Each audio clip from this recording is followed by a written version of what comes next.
And that jarring cacophony tells you you're back with the Power of Three podcast. The podcast without portfolio. The podcast that loves Doctor Who on the telly, on Blu-ray, on DVD, on CD, on download, and also on the printed page, and sometimes PDFs as well. I'm Kenny Smith, and today we're continuing our ongoing mission to try and feature every single Doctor Who book ever. Well, original fiction, not every book ever, because we don't want to feature Doctor Who, The Key to Time by Peter Herring, because that would take forever. And we're going to have a look at an original novel today. And we're continuing our run of episodes looking at the novels of Chris Boucher. And I'm delighted to welcome back my fellow explorer through the worlds of the Bouch. You better say hello. Well, I'm excited to be here. Thank you, Kenny. I am the Irredeemable Shag. You most definitely are, of the Fire and Water Podcast Network. Usually I'm the one full of self-promotion, so it's nice to hear someone else promote me for a change. Thanks. Hey, it's good. Hey, you can tell that I work in communications, can't you? You're a pro, sir. You're a pro. One tries, but you're not bad at it either, so there we go. You're American, of course you're good at it. Oh, wow. And I love that we're calling it the Bouch now. I'm into this. I like this. Yeah, you might as well, because ever since my friend Cameron started calling George Lazenby the Laz, it's sort of kind of like, yeah, the Bouch. We'll go with that. I think it works. The Bouch. All right. Yeah, because obviously we've had our two previous episodes where we've had a look at Last Man Running and then latterly Corpse Marker. So we're on to Chris's third original novel. This was Psi-ence Fiction, which was the 45th novel in the BBC Past Doctor Adventures range. As I said, it was written by the Bouch and was released on the 3rd of September 2001 and featured the Fourth Doctor and Leela. So Shag, would you care to tell us what is on the cover of this adventure? Absolutely. It is an overall green sort of background, and we've got the Doctor Who TV movie logo in bright blue there, like usual, the science fiction logo. Then, rather than a swirl or a spiral, we have a completely different, exciting image. It appears to be sort of a lone country road, but it is packed full of cars, and there are cars coming directly at you. So there's a long, long line of cars. I mean, we can see probably a mile or two here. Lots of cars coming at you with their headlights on, but walking down the street, from our perspective, we're looking at the back of a young woman in either a long dress or a top and a skirt, and she is walking towards the cars. So she's in the middle of the road. The cars are clearly moving very quickly, and she is in a lot of danger. She's going to be hit any moment now. She certainly is. And of course, there's even more lens flare on this cover than there is on the Christopher Eccleston David Tennant logo. J.J. Abrams would approve of all the lens flare, I think. And Shag, would you care to tell us what the back cover blurb has to say as well? Absolutely. Here we go. I believe for this show, I'm supposed to go first. That's the one, your Dave Steele's clone. It's reading week at the University of East Wessex, but not everything comes to a stop. The wood is still haunted. Experiments in telepathy, remote viewing, precognition, and other paranormal phenomena continue in the parapsychology department. The department heads still think the Kellerfield Research Fellow is out for publicity rather than psychic results. A grisly murder remains unsolved by local police. The students are still holding seances in the graveyard. When the TARDIS arrives in Norsewood, the Doctor and Leela are caught up in events that are spiraling out of control. Leela's chased by a phantom. The Doctor takes the waters. But soon it isn't just the parapsychology department's funding that's in question, it's the whole of existence. This adventure features the Fourth Doctor and Leela. It most certainly does. So before we continue, why don't we pause briefly and we'll hear an excerpt from the novel. And this is read for us by somebody who's appeared in your podcast. It's the aforementioned Dave Steele. Woohoo! The Doctor was frowning at the control console. "There's a reason for everything," he remarked. The TARDIS had just spun off the timeline and was moving motionlessly across the transdimensional direction loops towards an undifferentiated focal point. It left the Doctor with little idea of when they might be going and where, and the more the TARDIS manoeuvred, the less idea he had. You start knowing nothing and end up knowing less, he thought. There's a lesson there somewhere. All he could be sure about was that wherever and whenever it was going to be soon. And that the TARDIS would have some reason for doing what it was doing. That's not the same as purpose, of course, he went on. People often confuse reason and purpose. A reason is simply an explanation, and everything has an explanation. Not for the first time, he had a passing urge to thump the control console in frustration. Leela had recognised all the signs. She had been carefully observing the movements, which were not proper movements, and the sounds, which were more like feelings, that the TARDIS sometimes made, and the Doctor's reaction to them. What was happening at the moment suggested to her that the TARDIS was again about to stop, or drop, or whatever it was it did before she and the Doctor were able to go outside.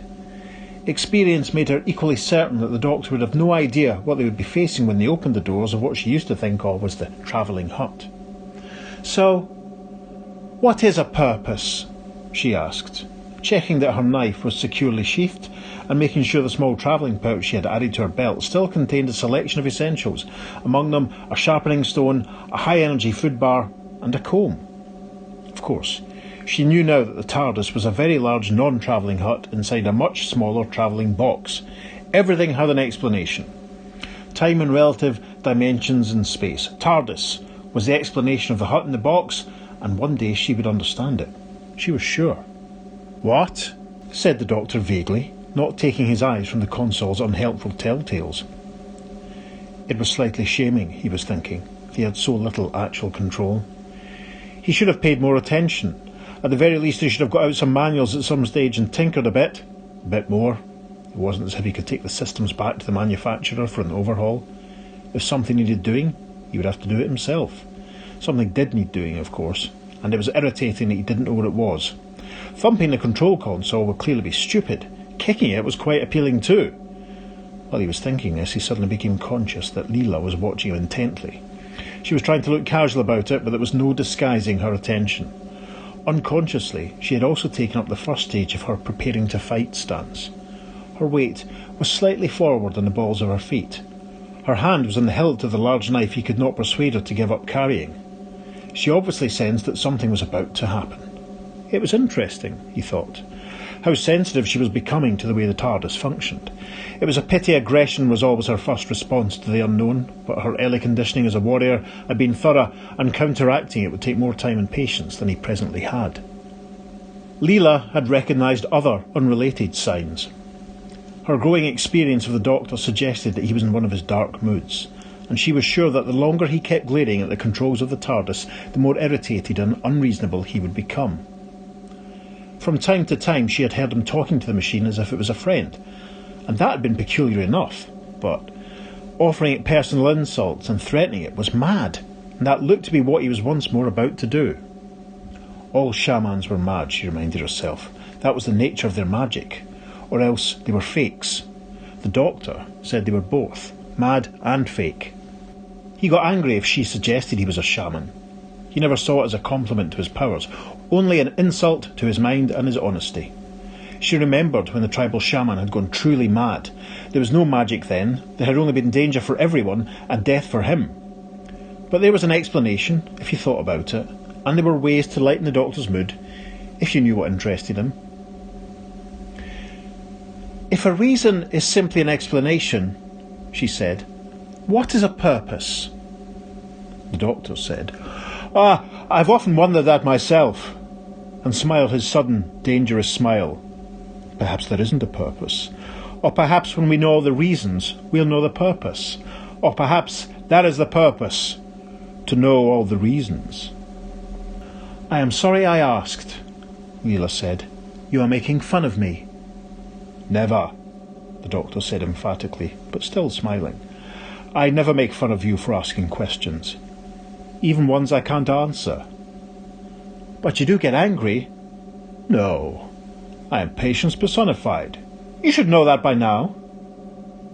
The TARDIS narrowed the multiverse options, gradually slipping towards the asymmetrical anomaly that was attracting it and pulling it towards a choice. Very well. Do you know where we are going then? Leela asked. That is not a question, the Doctor said. That is a deliberate provocation. He looked around for his hat.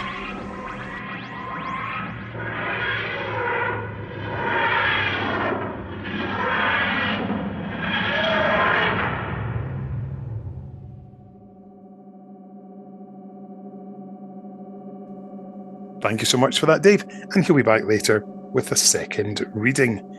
Now, Shag, this is a novel that was previewed in Doctor Who magazine by David Darlington. This appeared in issue 308. So, we're now going to hear a reading of that from Craig Brawley, and then we'll discuss what Chris had to say about this book. Psi-ence Fiction, a novel by Chris Boucher, published by BBC Books on 3rd of September, featuring the Fourth Doctor and Leela. Enemies, something with highly developed psychic powers. Setting, the University of East Wessex, the present day, more or less. You'll like this if you like Image of the Fendal, The Blair Witch Project, Festival of Death. Watch out for students getting out the Ouija board. Clichés are clichés because they're true. What is parapsychology? Telepathy, remote viewing, precognition, stuff like that. And it's not very scientific, at least in the eyes of many in the academic community, including one Professor John Feiner. Such skepticism doesn't worry the East Wessex campus resident celebrity academic, Barry Ghostbuster Hitchens, who's more concerned at the hitherto latent powers suddenly evident in many students. Powers that, the Doctor has already observed, are causing a fault in the fabric of the multiverse. But who would wish to do such a thing? What would it achieve?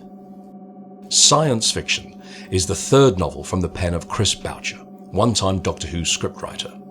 Not that the change of medium is getting any easier to cope with, or it doesn't seem to be, as the writer laments.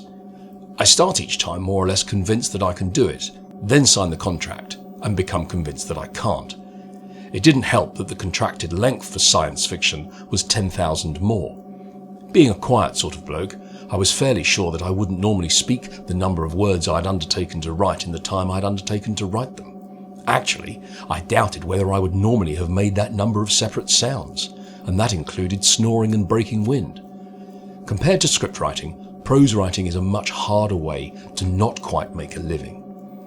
So much for easier, but are his books getting better? I hope so. Practice never makes perfect, but if it doesn't make for some slight improvement, it's a bit of a waste of time. Not that I've got anything against wasting time, it's just that I can think of more amusing ways to do it. I actually like the constraints of writing for TV. Not those constraints which mean avoiding anything which some emotional inadequate thinks might upset the children. Such constraints are crap, and pernicious and dangerous crap at that.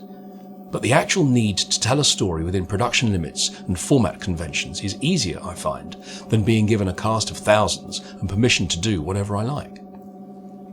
Psi-ence Fiction's core ideas, scientific investigation of fantastic concepts, something nasty lurking in a wood, cannot help but recall Boucher's 1977 story, Image of the Fendal. This is entirely intentional. Indeed, he admits that my 3 novels do sort of parallel my 3 TV shows, and that did become sort of deliberate, although this story is also partly based on a horror film script I wrote but couldn't sell. That's a script for a horror film, you understand, not a film script that was a horror. Oh, I don't know though. All of Boucher's Doctor Who work has featured the Fourth Doctor and Boucher's own companion character, Leela. Isn't he ever tempted to see what the other regulars are like? My problem is that this team is the only one I'm properly familiar with, and to do another pairing, I would have to do some extra research. I hate research, it's boringly like work. So with a second trilogy complete, what next? I am, as they say, free. Well, not free, but remarkably cheap.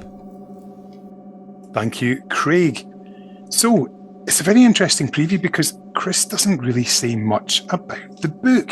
He pretty much talks about the writing process, and he's not particularly enjoying it, from what I can gather. He's very hard on himself, too. I mean, he's very, very critical of himself. And I'm showing my hand a little bit early, but I think this book's really good. I think he really, really did improve over his previous 2 books. So, yeah, it's interesting. In fact, he's sort of like talking about hitting the numbers and getting there and working his way through it. I suppose that is the thing writers do think in those terms when they've got their deadlines, and he's been used to being a writer of scripts, and then suddenly it's prose, and suddenly you need to fill out those spaces quite a lot more because you haven't got music, you haven't got model shots. Every last thing, you've got to put it in there. I mean, I think Steve Cole said on your show before, it's what, 80 or 90,000 words for these books, if I remember correctly. And like the Bouch is saying here, I can't even imagine trying to spit out that many words. It would be completely daunting. And you're right, for someone that does TV scripts, this is just a whole different world. Yeah, and it's interesting that he points out the 3 novels to date parallel with the 3 TV shows that he's done. So you look at Last Man Running, Face of Evil, very much so. You can see that. Jungle World, second story, killer robots in an enclosed space. Third story, set on Earth with mysterious wood and strange goings-on.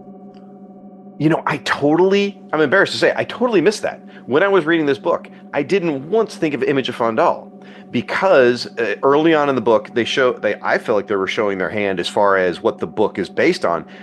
This is an X-Files book kind of story to me, with time travel mixed in. But this feels very, very X-Files of the time of 2001. It was in the zeitgeist. So Image of Fondal didn't even enter my thoughts. And I get it with the mental stuff, but I don't see a lot of it in there.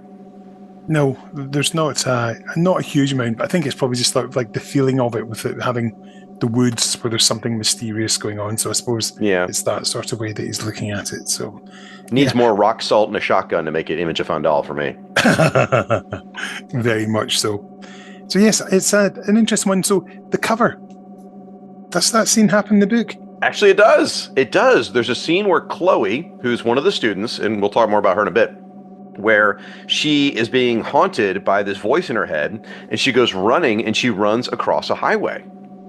So it actually does happen in the book. So that's interesting. Unlike a comic book where the cover almost never happens in the comic, it actually works in a book. Yeah, it's not quite a Defenders 39 situation, but there we go. But that's another joke for another podcast. Hello, Dave Steele again. But no, I think it's just the fact that there's so many cars, because I think it sounds like she's crossing one country road and there's a car coming. But yeah, I suppose it's extrapolating on it, and as you say, like a comic book, to make it that bit more dramatic. And the other thing that, again, I'm going to mention X-Files a lot here. I feel like it's sort of, if you look at the young lady, she's either wearing, like I said, a top and like a pencil skirt, or it's a long dress. Either way, it's got a slit up the back. She's wearing some sort of heels.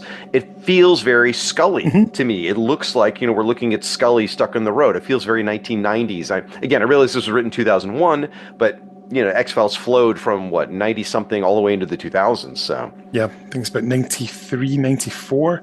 Interesting fact, I got the only interview with David Duchovny's Scottish uncle. That's a very specific thing. Okay. It is, because at that point, 95 X-Files was huge everywhere on TV. Sure. And David gave an interview to the Sunday Times, and he mentioned that when he was a wee boy, because his mum was from Aberdeenshire, he came to a town called East Kilbride, which is where I live now, and where I was a reporter in the local paper. And everybody was going mad to try and find his family. And I was thought, this is really good, but I had no idea what his mum's maiden name was or anything like that. And just wasn't much happening. And we had quite a few calls from national newspapers saying, does anybody know David Duchovny's uncle? And I was like, no, afraid we don't. I got all these calls because they knew I was an X-Files fan, and nothing happening. And then just at the end of the day, I actually got a run home from my editor, and he was saying, so, how was your day, son? Gruff old Glaswegian.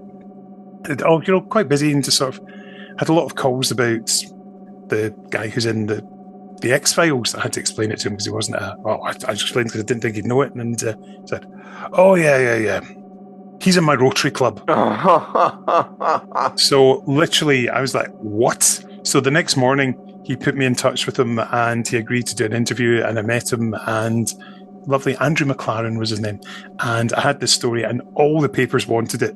all the Scottish newspapers wanted to buy it from me because I had pictures of him with David as a wee boy, him with David when he was, he'd been over to visit him when they were filming in Vancouver. And I was quite pleased. I got that exclusive, world exclusive. And David Duchovny's Scottish family discussed the X-Files star. So, yeah, that was quite good. That's my little bit of smugness.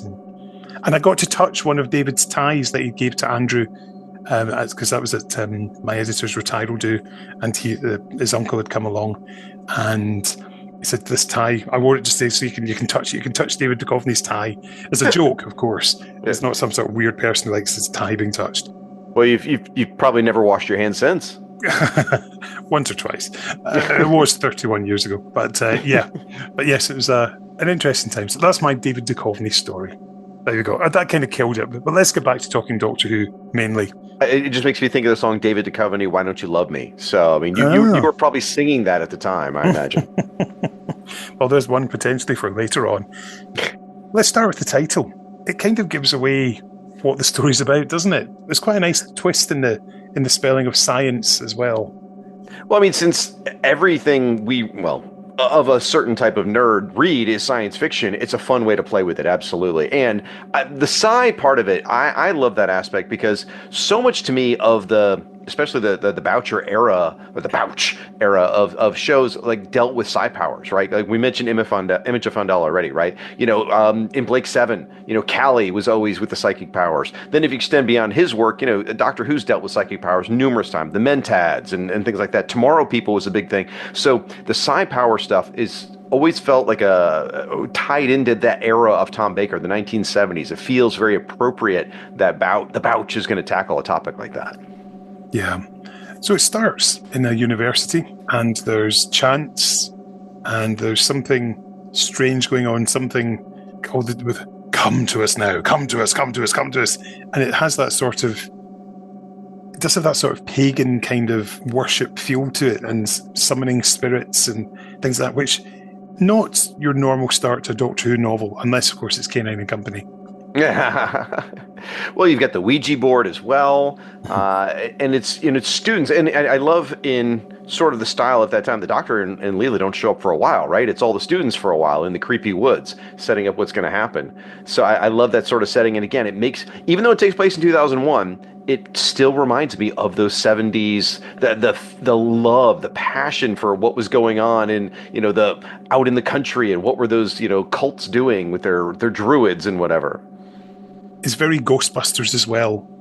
Oh, okay. I can see that. Yeah. Just the spirit of the experiments that are carried on as we discover later on in the book. Oh, yeah. The parapsychology experiments, very much like what they were doing. That's a good point. Yeah, which I thought was quite interesting to go through. And the first scene with the Doctor and Leela is so much more pleasant to read than the first one in Last Man Running, which was just unpleasant with the Doctor being rude. But here you feel that he's testing Leela, but he's doing it in a far more affectionate way rather than just being outright nasty to the savage. Well, and of course, not surprisingly, captures Leela perfectly. I mean, she just jumps off the page. And I'm going to go a little forward. I mean, throughout the whole book, she's perfect. I mean, she's thinking about her Severtine, warrior training. We learn a lot about her warrior training specifically. She's confronting her own paranoia, because that's being caused by the woods and the experiments going on. And then when she's interacting with the self-absorbed university students, I mean, it's so perfect the way they captured Leela. And yeah, her and the Doctor's friendship is a lot better here. It is a lot healthier. Now, I want to ask you, they specifically mentioned this is Leela's first trip to Earth. And she seems a little more savage, I guess, or primitive than the last book. Is this book maybe supposed to take place before Corpse Marker, maybe? I wasn't sure. In my personal headcanon, I've got it going, all the Boucher books take place before Talons. Yeah. That's just the way I've sort of worked it out, because I know that I read a theory somewhere saying that this takes place in the following season, but K9's just out of the TARDIS, or he's recharging or something like that. It doesn't quite work to me, because it still feels the Doctor is still getting to know Leela. Yeah, they've got that. They've established their trust that's well and truly there by the time of Talons, but it's still sort of building and developing as the Doctor's learning more about her, who she is and what she does. But I think it's a fantastic, fascinating capturing of that relationship. Oh, yeah. because they are very much in character. You could read the text with the character names taken out, and you'll be able to work out very quickly that it's Fourth Doctor and Leela. Oh, without a doubt. She joins in Face of Evil. Yeah, I mean, it's got to be before Talons, because she specifically says she's never been to Earth. Mm-hmm. So it goes Faces of Evil, Robots of Death, and then Talons of Wang Chiang. Yep. So this would be her, they're, along right after the second adventure with Leela. Yeah. That makes a lot of sense. You're right. And they are learning to get to know each other better. How did you find the setting? I found that interesting, the Fourth Doctor being at his most alien, awkward best, with quite a bit of charm in there as well, and students as well, which is not your typical Doctor Who setting, particularly for the classic era.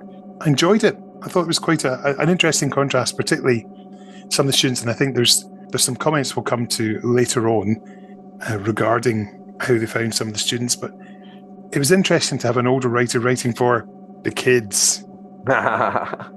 Well, I liked the setting quite a bit. It did make me think of Shada a bit, being on a university and things like that. Mm-hmm. But the part of the setting I found the most interesting was him being, with them being in the year 2001. Because, obviously the Doctor can travel anywhere in time. So there's absolutely no reason why they shouldn't be able to travel to 2001. But it's sort of like, the John Pertwee era, where you're seeing the Doctor in a contemporary setting, facing contemporary minutiae. Because when he goes to an alien planet, everything's really dumbed down. He deals with a little bit, suddenly he meets the head of the planet, whatever. And here, he can't even get to a professor he wants, because you and I, as readers, know how complicated it is to jump through all the hoops to do that. So seeing him interact with modern day is interesting. It is a little bit of a contrast, especially when, again, he references X-Files right in the beginning of the book. It's weird to see those two sort of cross in the same universe, but there's no reason why they shouldn't. And it works well. And it's fun also to see the Doctor later interact with the bureaucracy of a police station. He's stuck in an interrogation. And again, on an alien planet, he would get interviewed and get beat up one time and he'd be out of the jail cell. Here, we're like, oh no, we know how it works. We know how you have to go through and all the paperwork and the background checks. So you could call it minutia. I found it interesting to see how the Doctor has to deal with all that. Yeah, and there's a reference to Nightmare on Elm Street in there as well. So it's very much, it's doing that sort of, I was going to say zeitgeisty, that's probably not the right word, because Nightmare on Elm Street is 1984, but it's talking about things that we can relate to that you wouldn't get on the TV at the time. Pop culture references, absolutely, few and far between until you get into pretty much the McCoy era. So it's it was very interesting, just that taking the Fourth Doctor literally out of time, but putting him still within a fairly contemporary setting, but just further on. And I found that, as you say, it's an interesting read. Just that juxtaposition of this anarchic Tom of the 70s, where he's just the king of television. And here he is interacting with very real people, and they're just sort of thinking, what the heck are you, to be polite about it, and just not quite getting him, particularly with his being offhand and flippant answers. One of his most charming conversations was with a delivery van guy who delivers bottled water. And it was just so fun, because like you said, it was Tom. I mean, I could hear him, I could see him. It was written so crystal clear with Tom Baker on the page. But again, dealing with, a delivery guy who's delivering water, and how, where does the water come from and all that. It was just super charming. I love that. Yes. And I got a question for you, though, about the Doctor. One of the things that I struggled with in this book is we're in the Doctor's head a lot. We're hearing his thoughts, and that's not something I'm used to. How did you feel about that? I was slightly surprised, I must admit, because that was one of the big no-nos with Virgin books. You never see things from the Doctor's perspective. And I would imagine that, given that the Bouch is quite an experienced writer, as editor, Justin Richards probably just let it go, given that he knows this particular version of the Doctor quite well. So yeah, it was definitely not what I expected. Definitely unusual.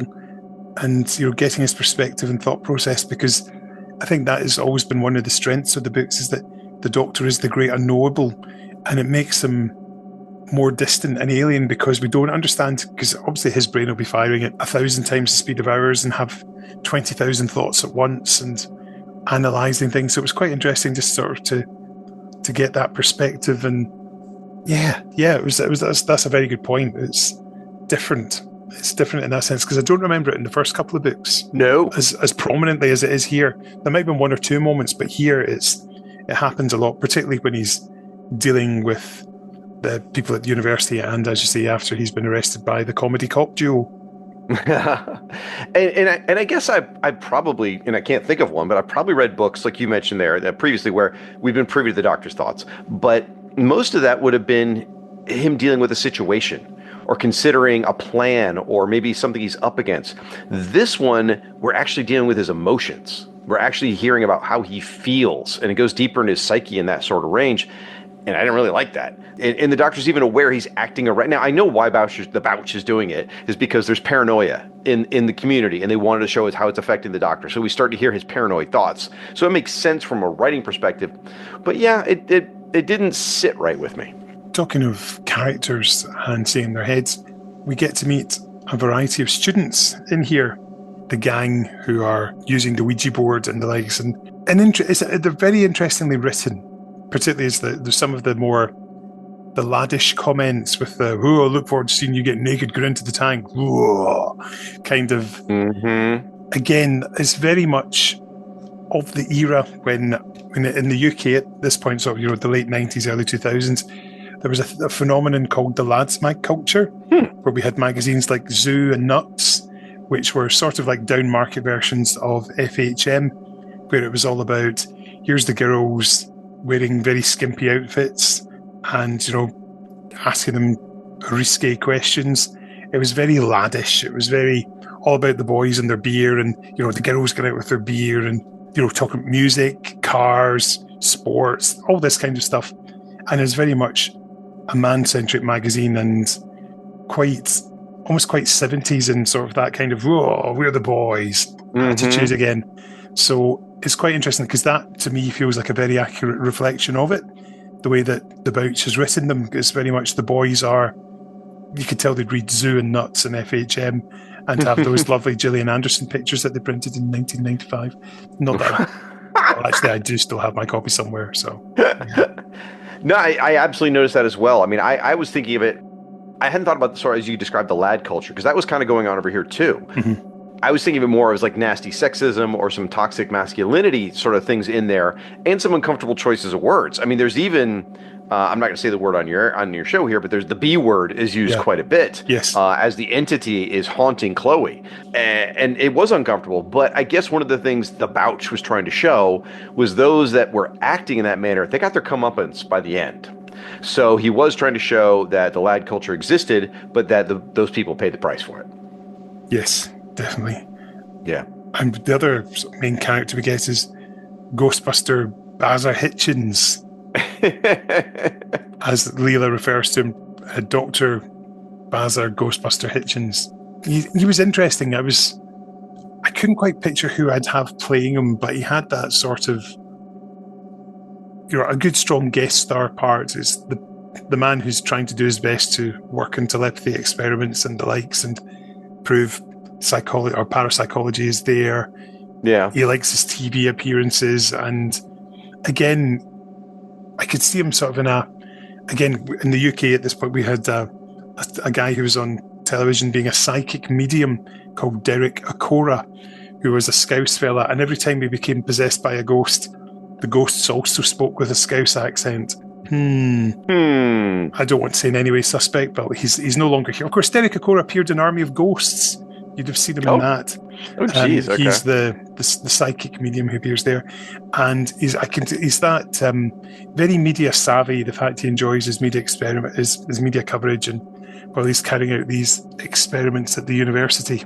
Barry his first name was Barry, if I remember correctly. Yeah, I just didn't feel like there was a lot there. Like, I felt like of the supporting cast, I mean, you mentioned the students a minute ago, like Chloe and Josh. Oh, I'm blanking. Josh. Yeah, I was blanking on Josh. Thank you. Those seem like the two main characters that the Bouch created for the book. Barry seems more just to fill a role. I mean, we're certainly in his head a bit dealing with it, but for the most part, most of my thoughts were really circle around the other two. Barry's interesting. I just pictured some random guy in a tweed, who looked maybe a little bit like Matt Smith, because the college professor with the bow tie kind of thing. Interesting, because I was going for the sort of Vinkman in a lab coat all the time kind of look. That's interesting how you can interpret them so differently like that. That's fascinating. That's what I love about reading. Yeah. Entirely different readings, literally, of the characters. So since we're talking about the kids, and we're spoiling the book here, obviously, right? So, but there's this mystery about the shadowy demons, right? And who has the psychic powers? Now, did you figure out it was Josh through the whole book, or did you think it was somebody else? Or I thought it was Finer, the Professor Finer. Oh. I had completely forgotten that it was Josh, and he's obviously keeping them hidden, even though there's that clue very early on that, and it is when you go back and look at it, it's like, oh yeah, it's subtly done to show that it's him. But when talking of the demon, and I thought the scenes with that, as you say, when they're using strong language and getting inside people's heads, and the fact they get inside Leela's head. I mean, I don't know if that was meant to be almost like a metaphor for depression at times, given that we do lose a character to suicide, and it's quite there's the dark shadows enclosing in people, and having in the past suffered from depression and thankfully been well clear of it now for a very long time. And it does feel like that. It's sort of just like your world is closed in, dark shadows everywhere, no pun intended there for people in Collinport. And it's quite I thought that sort of the metaphor just sort of closing in and everything, and just the world seeming so black, and you get these voices in your head, and I thought it was really well done, and it did make you wonder, what on earth is it? Because it's so prominent throughout, and the fact it gets into Leela's head, the Doctor's head, it's very well handled. It's extremely effective mystery, and those creepy. I didn't think about the connection to depression. That makes perfect sense as you described it. It really does, and I'm happy to hear, by the way, that you're in a better place now. Oh, completely. But it does feel like the way they describe it is very atmospheric. You really feel it. It's really quite terrifying, and he really builds the mystery really well. Now, for me, I felt like Josh was so obvious from the start that I actually discounted him. I was like, oh, that's a red herring. Yep. It's not Josh. And so I was convinced it was going to be Chloe, and that it was her subconscious doing this or something like that. And if you read the book thinking it's Chloe, up until the very end, it actually works that it could be her. So he built a really good mystery that had both of us fooled until the end, where we find out it was Josh, the douchebag. Yeah, as you say, he just seems so obvious because he's just so obnoxious to everyone, just cocky, arrogant, overconfident, full of himself, belief in his own abilities. But there are clues there in the fact he's in with Finer and they spend a bit of time together. He's in part of his faculty. So yes, the clues are all there to be put together. And there's all the stuff, of course, with the water, which, as you mentioned earlier on, and it's quite interesting the fact that it plays a slightly more subtle part in what's going on, but it's there. But the Doctor clocks it straight away. And I think because he notes it straight away, you think there's going to be something in the water, and there is something in the water. And perhaps, I think, with hindsight, with a wee tweak, that could have been made more subtle. You could have just sort of, the van with clear water drove past, that sort of thing, and just, the logo, and I just think you're looking at it more subtly. It would have worked rather than being so blatantly, clear water, free water, it's on the campus, that kind of stuff. Just a little bit too in your face. It was definitely hung a lantern on it all over the place, to the point where, again, I thought it might be another red herring because it was like so in your face. But for me, I almost felt like, because I remember back in 2000, that kind of era, I remember the day I noticed, why is everyone carrying a water bottle around? When did plastic water bottles become such a big thing where everyone, and that was about the time. So I felt like maybe it was a bit of a joke on the Bouch's part about how ridiculous it had gotten, where people are paying for water they can get out of their tap. And everyone was carrying one around suddenly. It was like in vogue to always have a bottle of water with you at that point. That's where I thought maybe he was going. Yeah, that makes sense. And yes, 2001, I'd still be in the latter days of my gym career. I say career as in going twice or three times a week. But yes, that would make perfect sense, because until then it was a case of have a drink at the start or just get a plastic cup, have a quick refill when you're on your way around, to chuck the plastic cup in the bin and off you go. Yep. And thankfully those days are long gone. Paper cups and refill your water bottle, people. Save the Absolutely. planet. So I got to ask, they talk a lot about the Kellerfield Research Fellow, right? This is the money that's funding the whole thing. Well, I guess I'm not going to ask. I'm going to tell you what I was thinking, and I hope given the psi power thing in here, you had to be thinking the Keller machine from Mind of Evil, right? Because I was. Okay, yes, all right. Completely. I was going to do that. I was going to see if you had found that as well, because I think Chris Boucher very rarely throws in continuity references to anything, and thought, oh, maybe does that come from Justin Richards as a sort of as a tease to try and link in with something? That works. But no, I think it's just a complete coincidence that he's picked that name. Maybe Justin did just I don't know, but it definitely does have that feeling of hypnosis, as you say. It did have me thinking, oh, was this the I meant to ask, was this the first time you'd read the novel, or had you encountered it before? I've never read any of the Bouch books until you asked me to read them for the show. And that was all because I spotted you packing a year ago one of them for Gallifrey. So and that's what I did for this year. I packed Psi-ence Fiction for Gallifrey for this year. I didn't get to finish it on the trip because I was having too much fun. But in fact, I remember I have a note. Like whenever I do these episodes with you, I make little notes as I go along, and I have a note that says first 50 pages. Dang, I'm enjoying this book. I really got into it right away, and the atmospheric setting that we've already talked about just really dragged me in. So it was another companion all the way to Gallifrey 1. Excellent. And I took this book with me to Lanzarote for my little trip earlier this month as we record in February. And both our books had a little accident on the way. It's funny, had similar but slightly different injuries.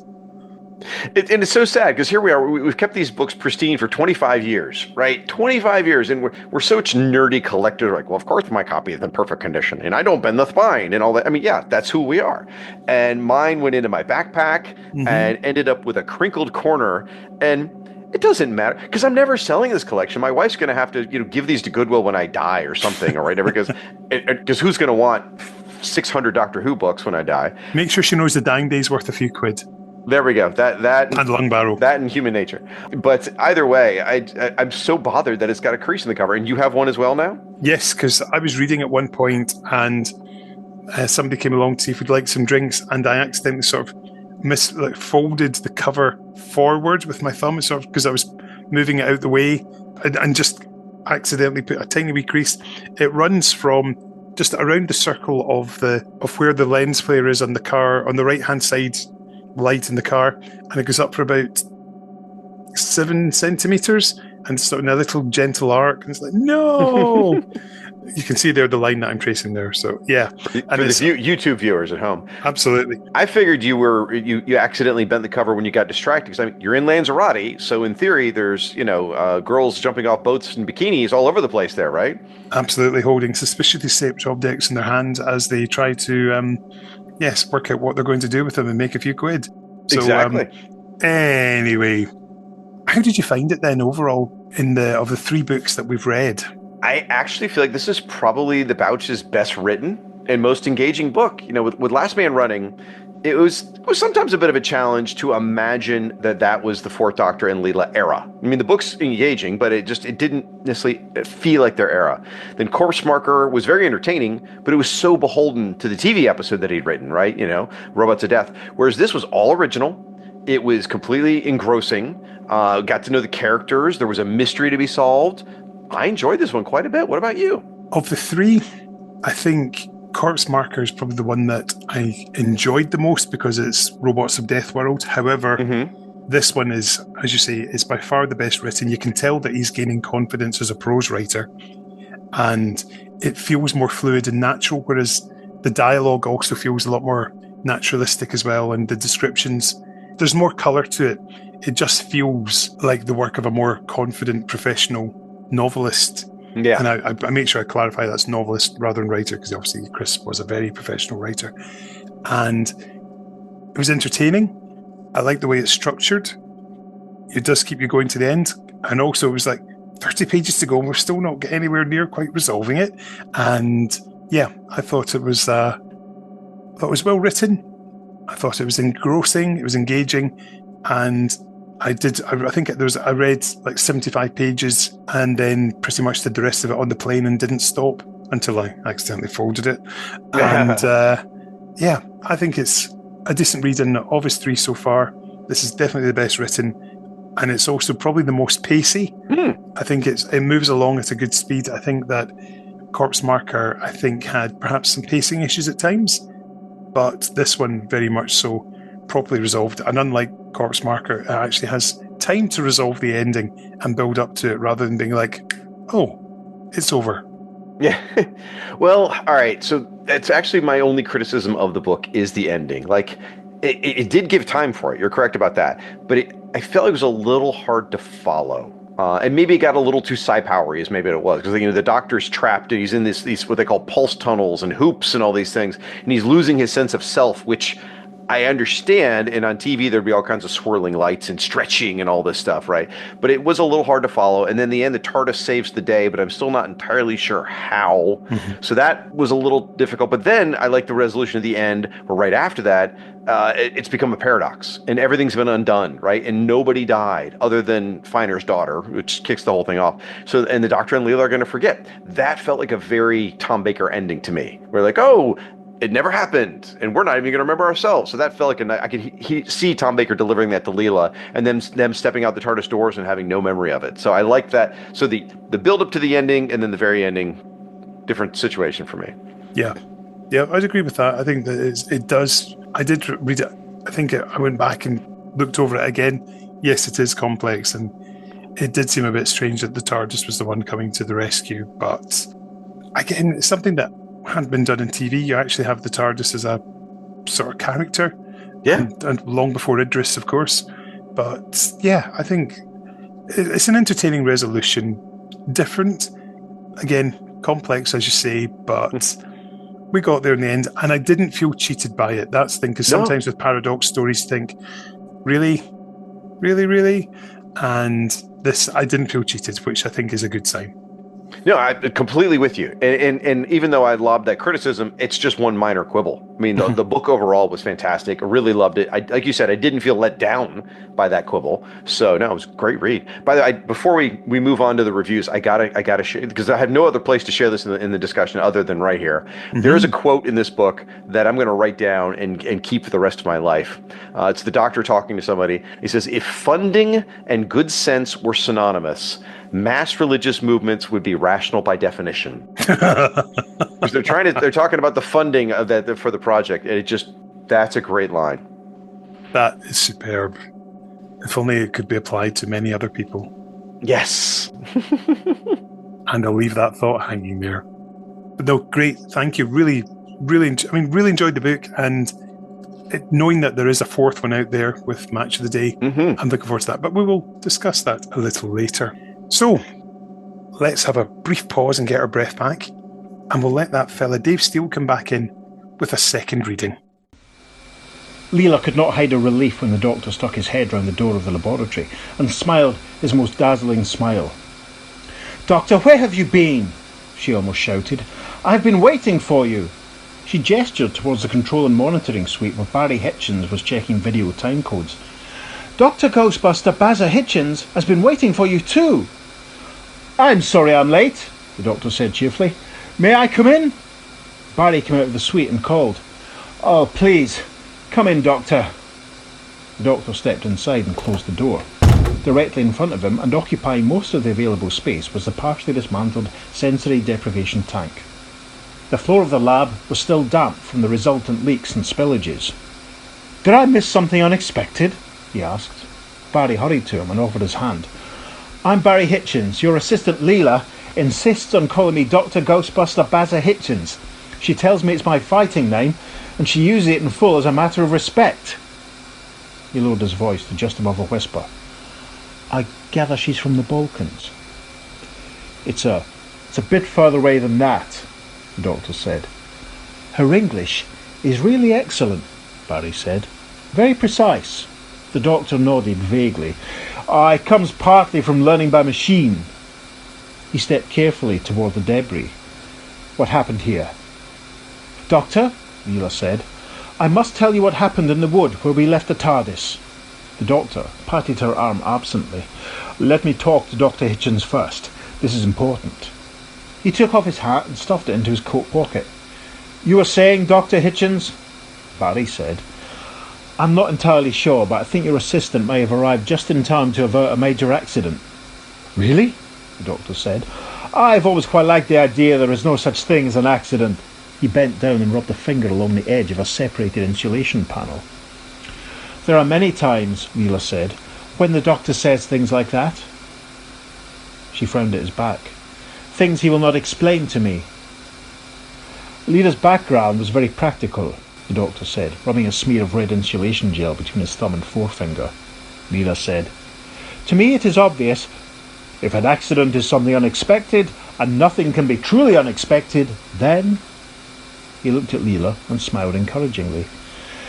"There is no such thing as an accident," she supplied, and then added after a moment's thought, "There is something wrong with that." "Possibly," the doctor said. "There is certainly something wrong with this." He indicated the sensory deprivation tank. "Tell me about the accident," he said to Barry. "Doctor," Leela said, "I have been waiting to talk to you. I think what I have to tell you is important." "In a moment, Leela." He waved her to silence. "It's a new piece of equipment," Barry said, "and we were test running the experimental procedures." "We?" "I was using student volunteers." Barry poked some pieces of the tank with his foot. "This is the best value small unit I could find in the market. It's fun size, except that in the event it isn't any fun at all. This is an individual..." "It's a sensory deprivation tank." Yes, the doctor interrupted impatiently. "Your theory being that the mind comes into full focus if you eliminate as far as possible all physical inputs." Crestfallen, Barry said, "You know about it?" He shrugged and shook his head ruefully. "Of course you know about it. How would you not know about it?" The doctor opened the nearest of the isolation capsules and looked inside. "Oh, sooner or later it's always tried." "Has it ever worked?" Barry asked. "Only in the most advanced and dangerous situations." The doctor's gaze took in the multiple CCTV cameras, and closing the capsule again, he peered towards the control and monitoring suite and the banks of screens and recording machines. "You set out to do this right, didn't you?" "Of course," Barry said. "A genuine scientific study. Good. That's a plus anyway." "I admit, I was all over the place to begin with," Barry admitted, looking suitably contrite. "It took me a while to focus down onto the accepted areas of serious parapsychology." The doctor paused in his explorations and fixed Barry with a searching look. "What changed you?" he asked. Barry shrugged and smiled. "A nod as good as a wink," he said. "Over and out, indeed." Right, Doctor Who Magazine, issue 310, and Ness Bishop is the reviewer, the tough Ness. She's not very patient with a lot of books, and if she doesn't like something, my goodness, you're going to hear about it. So this review is entitled Knowing. Chris Boucher's latest, it's a scream. 3 BBC novels in, and Chris Boucher is still sticking with the same Doctor, companion and themes he tackled in his TV Doctor Who's. Last Man Running recalled the jungle setting and 2-tiered caste system of The Face of Evil, and Corpse Marker sequelled The Robots of Death. So it's no great surprise that Psi-ence Fiction, like Image of the Fendal, involves psychic experimentation. Boucher's caution can seem off-putting. After 2 average reads, you're wary he might be writing on automatic. Luckily, Psi-ence Fiction turns the tide. Boucher is still very much the scriptwriter. His prose is plain, and he's not big in description. It's more by accident than design that we discover if a character is blonde, bald, fat, or thin. Dialogue rules Boucher's storytelling, particularly when enlivened with the Fourth Doctor's flourishes. Set in the present day, in and around the University of East Wessex, Psi-ence Fiction sees students getting mixed up with time distortion and the paranormal. Both the undergraduate cast and a reliance on supernatural and horror cliches shadow tiresome, tongue-in-cheek films like Scream and I Know What You Did Last Summer. Ouija boards, graveyards, and cold figures are now such overused symbols of the horror genre that send-up seems the only way of bypassing the audience's boredom. However, while Psi-ence Fiction is knowing, it is not mocking. It plays each hoary old situation straight, managing to squeeze some post-ironic freshness out of them. Clearly, Boucher has found playing at being Stephen King a lot of fun. Too much fun, perhaps, to notice that things aren't really going anywhere. The book's a bit like a ghost train. You hop on, get sent round to face a succession of scares and ghouls, only to burst back out into the light in exactly the same place as you went in. Progression is slow, the same questions coming round again and again, characters in the book's last quarter still getting hysterical about the same ghostly demons they did at the start. Ironically, what science fiction could do with are a few more spooky cliches to stop those it already has from doubling up and making the book seem padded. If Boucher's mystery isn't driven by a particularly original plot, what keeps you reading? Firstly, a strong Doctor Who-ness, a good claustrophobic atmosphere that gets the reader looking over his or her shoulder. Secondly, there's Leela. It's a rare thing in Doctor Who for character and creator to stick so close, but Corpse Marker saw Boucher reclaim as Savage, showing Leela as the efficient killing machine of her early TV stories. In science fiction, we view her as a strategist, applying a clear, ordered reason to every decision she makes. The Doctor aside, no other character holds the same fascination for the author, the rest being pretty much what you see is what you get types. In fact, we've seen their like before. The bitching students and disgruntled lecturers could easily mix with the crew of Stormmine 4. All in all, with its ghostly apparitions and, in the irascible Professor Finer, obvious bad guy, science fiction feels like a small, localised affair. But if it's as easy to guess the book's culprit as it is a Scooby-Doo ghoul, what we don't know, for a surprisingly long time, is why he did it. The book clings on to its explanations, the crux of the story only being revealed in its last 30 pages. Boucher suddenly breaks from a stroll to a sprint, firing answers off like bullets, and wrapping up events with the haste of someone who's just remembered he's got to be somewhere else. Thank heavens for Leela and her constant questioning, then. Despite its pulp tendencies, science fiction turns out to be a morality tale, a book about guilt.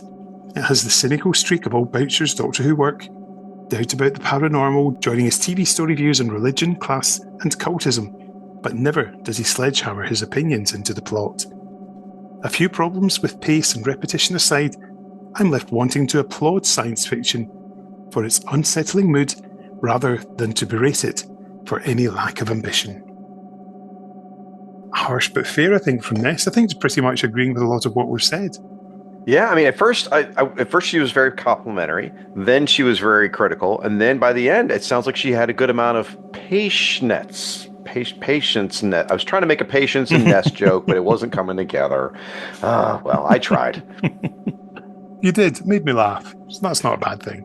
But yeah, it's interesting that Ness didn't slate it, which she would happily have done if she hadn't enjoyed it. So there's definitely progression in Chris's writing, and I don't know if I agree completely with what was the comment there that you said about it being pulp tendencies.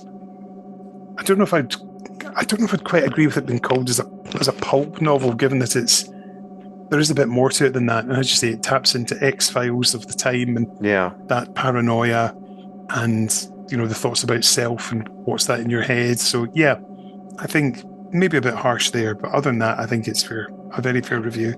But I'll also say, she says some of the mysteries get repeated, but I mean, part of it is it's an unfolding story. It's a mystery. You want to be led down a mystery and see lots of red herrings and options. So I didn't feel like it was padded either. So, but other criticism she lodged was absolutely fair.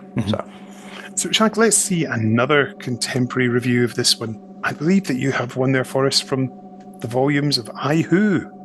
Absolutely. This comes from I Who 3. And by the way, this will be the last one we have for the Bouch, because Match of the Day, I believe, was published after I Who had finished. Yeah. So here we go. So from I Who Science Fiction, page 34. Oops, sorry, 35. I know those at home are now concerned about that. Here we go. At the end of the day, one of those novels that's hard to review, given that it's entertaining enough in the moment, yet fails to leave much lasting impact. The Fourth Doctor and Leela certainly fits Boucher like a glove, but by contrast, science fiction also concerns itself with some university co-eds who, barring the insane Randall, eventually blend together. Yes, science fiction carries some understandable gripes, but is notably as Boucher's best book, especially when stacked against the woeful Last Man Running and decent Course Miker. And at the end of the day, it's best viewed as a glass half full. So, I mean, it's fairly positive. He says there's some things to not be impressed with. I mean, and he makes a good point about the co-eds. I mean, other than Josh and Chloe, they do sort of blur together. Yes. That's a fair criticism. That's fair. And he's right about the Doctor and Leela fitting Boucher like a glove. So, reasonable. Yes, very much so. Well, we've had reviews from back in the early 2000s.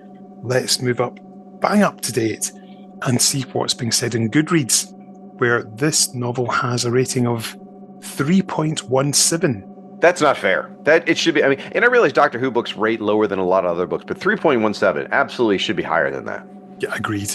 Absolutely. It's had 120 ratings and 17 reviews.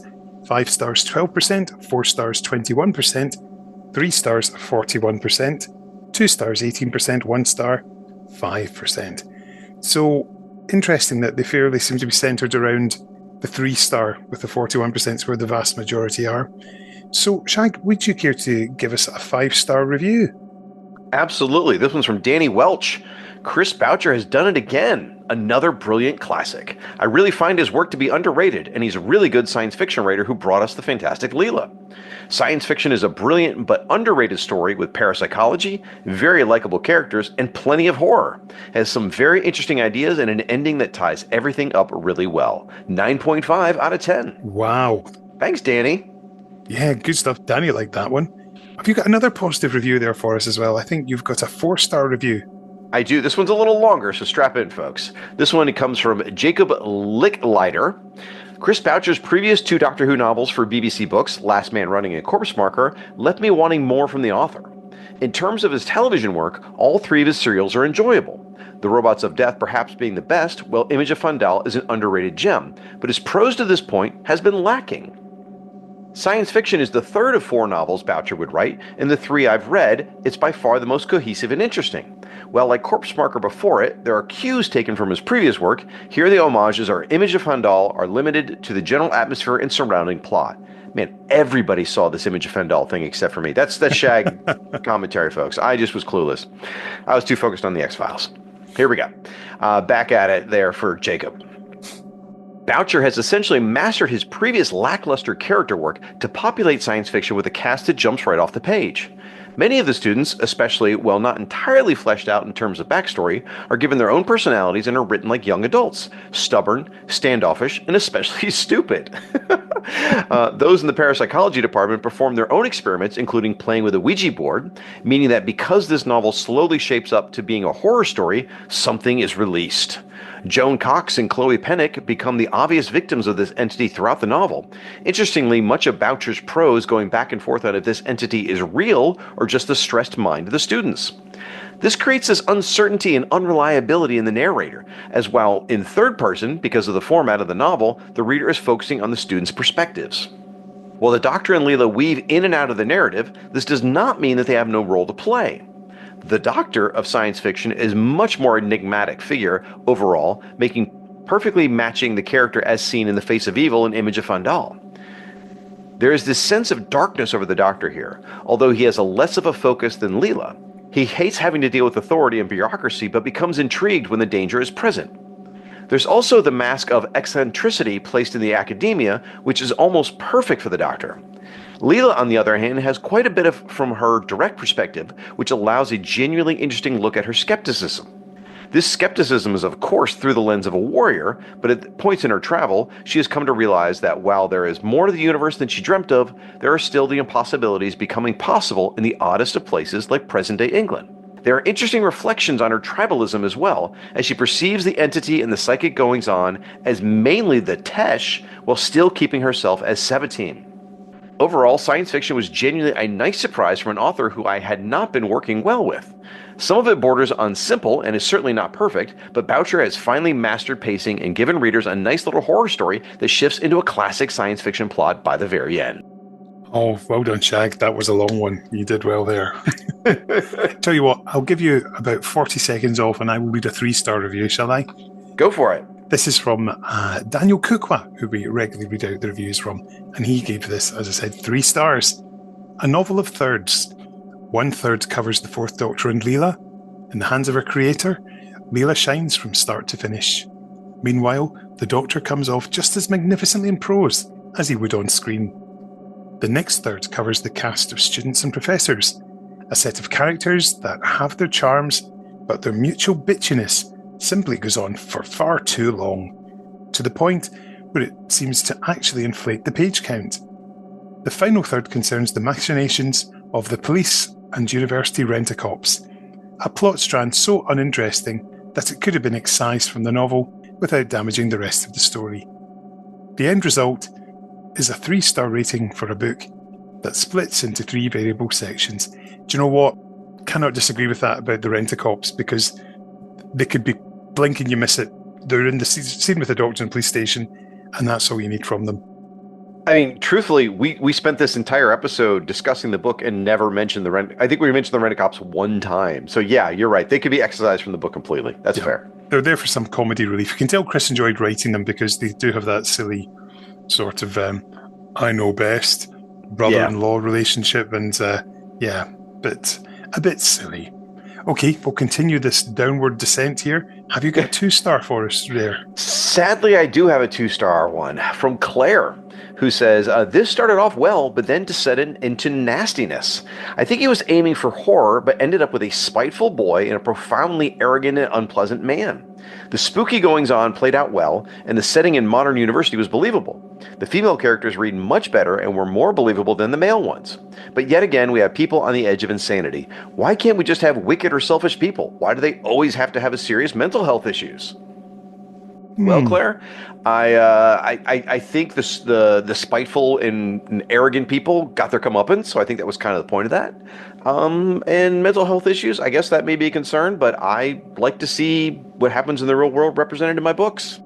Absolutely, and sadly mental health does happen, and it's important, so look after yourselves out there, people, and I can say that with experience.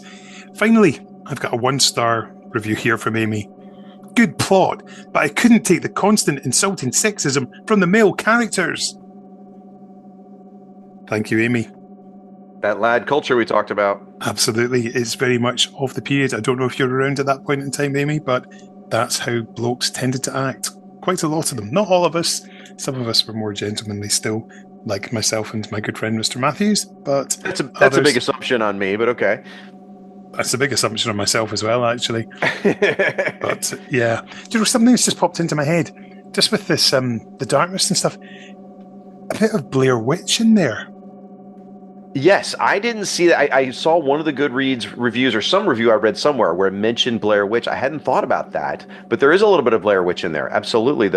What year was that released, though? I don't know. That was was that Blair Witch around 2000? There's only one way to find out. If only there was some great machine in the world that could tell us. Could it be Deep Thought? 1999. Oh, there we go. So yes, there could be an element of that then. Yes, having fed into Chris, he'd seen the film and thought, okay, I'm going to try and do a Doctor Who sort of thing with it. So, yeah. At least it didn't end up with somebody standing in the corner. Right. Looking at the wall. Creepy. So creepy, that movie. I mean, you can watch that, but not that we need to have that conversation, but you can watch that movie 2 different ways. You can be totally detached from it, and it's like, this is silly. Or if you really put yourself into it, it is terrifying. Yeah. And the book's the same way. If you put yourself in what the students are going through and put your mind, like imagine being Chloe and hearing that voice in your head screaming that you're going to die. That's some scary stuff. Mm-hmm.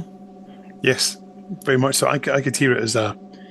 if anybody hasn't heard it recently, go back and find the Earth 2 podcast episodes recently with the 1978 Justice League crossover with the Justice Society, where you have King Kull talking about how he wants to rule the universe.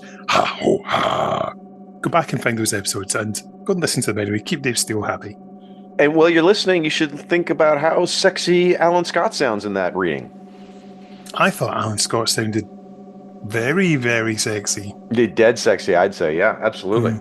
Interesting. Did you provide a voice for that episode, incidentally? Maybe. Could it be the original Earth 2 Green Lantern? Maybe.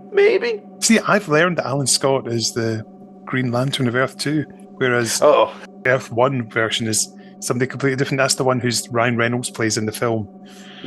Unfortunately, I'm so used to talking about Justice Society on a podcast, I just naturally assumed you knew who those people were. I didn't even think about the fact that it's sort of like when you're having a conversation with someone and they can't come up with the difference between Tom Baker and Matt Smith, and you're like, what? Of course they're completely different, and I'll tell you 18 hours why. Yeah. Well, see, I wouldn't have known this until I started listening to the Earth 2 podcast. So it's a great podcast. You should be listening to it. Absolutely. If you like your comics and want to know about the Golden Age characters of DC through the Silver and Bronze Ages and the lead up to the Crisis, that's the podcast for you. I didn't even need to rehearse that. I actually knew that off the top of my head. You can confirm that, Shag, so there we go. Well done. Anyway, this is not the Earth 2 podcast. This is the Power of 3, and we're coming to the end. But Shag, where can people find you on social media? And indeed, tell us briefly about your pods as well. I will. First, I want to say thank you so much for having me on the show. This has been an absolute joy. I feel honored that you've invited me to cover these Chris Boucher books, and it's been really, really a joy. Well, thank you for taking the time to read them and coming on to chat, because we've got a 5-hour time difference. We make it work and we enjoy it. Absolutely. So you can find me over at the Fire and Water Podcast Network, where I host shows just like JSA in the 90s, talking all about the Justice Society of America as they appeared in the 1990s. Talk about Marvel comics, specifically Star Wars comics, the ones that were published between Empire Strikes Back, Return of the Jedi, in Marvel Star Wars from Empire to Jedi. And also I have a show called Once Upon a Geek, where I talk about whatever I want to talk about. Sometimes it's Doctor Who, sometimes it's Back to the Future, sometimes it's Blue Devil, sometimes it's V. It could be any number of things, so that's there for you as well. And I'm also on the Who's Who podcast, where we cover the Who's Who, the definitive directory of the DC Universe, entry by entry. And I'm around doing other stuff you can find me on social media, mostly as Once Upon a Geek. Fantastic. You did that very, very well. If anybody wants to know more about the Power of 3, we are at Power of 3 Pod on Twitter with a number 3, at Finished Zine on Blue Sky. We have a Facebook group on Facebook, strangely enough, and we share bonus content in there. So feel free to give us a like and a follow and see what we're up to. Now, Shag, you mentioned before we started recording that you have a song for us to play out on, but it's going to take a bit of an explanation. So I've got the popcorn ready. Bring it on, my friend. Okay, so first I'll read you the description here. So I was doing some research, I found a song I wanted, and I want to make sure it works. And during an interview with the co-writer of the song and a member of the band, this individual described the lyrics, saying they're about a shadowy and alluring and manipulative figure stalking the land and striking a combination of fear and awe everywhere he goes, who is seemingly part deity and part demon, which describes a lot of the darkness, the creeping darkness that was in this book. That quote comes from Mick Harvey from Nick Cave and the Bad Seeds. So the song we're going to be playing out on is Red Right Hand, which some people might know better as the theme song for Peaky Blinders. Okay, so that's the song we're going to play. But the real reason I picked it is because that song is included on a particular soundtrack entitled Songs in the Key of X, music from and inspired by the X-Files. Oh, very, very good. And of course, 0 is a number on that soundtrack. Oh, interesting. Okay. Oh, have you still got the CD of that? No, I don't know that I ever had it. I knew all the songs. And so I guess to play disc 0, you'd have to sit there and click through it back then, right? Well, no, you'd press play, but then you have to hit rewind and it goes back because it jumps on and there's a secret hidden track right at the very, very, very, very, very start. I remember hidden tracks were such a fun thing. I didn't know someone could do a 0 track. That's brilliant. Mm-hmm. Yeah, 0 is a number. So there we go. That's definitely a better suggestion than my weird science one. So you win. Shag, it's been a real joy. Will you come back soon when we'll discuss Match of the Day? I would love to. Let's do it. Thank you so much. Bye-bye. Bye-bye.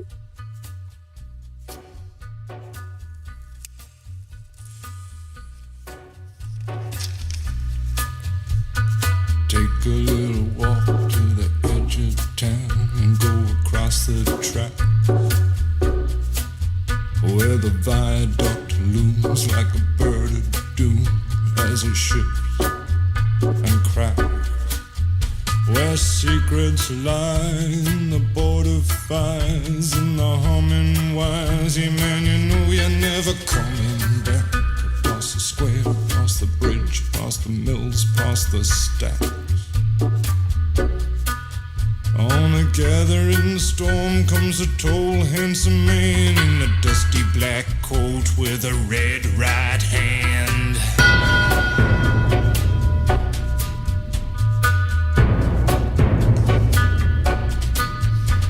Wrap you in his arms, tell you that you've been a good boy.